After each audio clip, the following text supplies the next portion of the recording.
வணக்கம் தலைவா, அனைவருக்கும் இனிய வணக்கம். இன்றைக்கி நாம் இந்த வீடியோவில் எதை பற்றி பார்க்க போகிறோம் அப்படின்னு பார்த்தீங்கன்னா, தமிழகத்துடைய பட்ஜெட் கூட்டத்தொடர் ஆரம்பம் ஆகுதுங்க. இந்த பட்ஜெட் கூட்டத்தொடரில் ஆசிரியர்களுடைய புதிய நியமனத்தை குறித்தும் பணி நிரந்தரம் குறித்தும் புதிய தேர்வுகள் புதிய நியமனங்கள் குறித்தும் ஒரு முக்கிய அறிவிப்பு வெளியிட போகிறதா தகவல் வந்திருக்கு.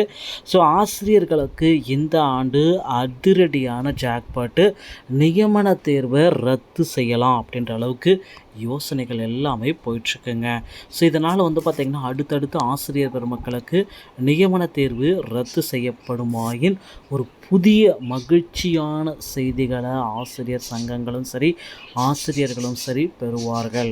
அதனால் தமிழகம் முழுவதுமே பார்த்திங்கன்னா விரைவில் பட்ஜெட் கூட்டத்தொடர் ஆரம்பிக்க இருக்காங்க. அந்த பட்ஜெட்டுடைய தொடருடைய இறுதியில் பார்த்திங்கன்னா ஆசிரியர்களுடைய நியமனத்தை குறித்து ஒரு முக்கிய தகவல் வெளியிட போகிறதா தகவல் வந்திருக்கு. ஸோ நியமன தேர்வு 149 ஜிஓவை ரத்து செய்துட்டு புதிய அறிவிப்பை வெளியிட போகிறாங்க.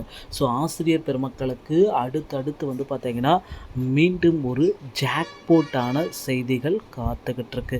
ஸோ டிஆர்பியில் டெட் ஆசிரியர்களுடைய நியமனத்துடைய இறுதி தீர்ப்பில் நாம் தற்சமயம் இருக்கும்.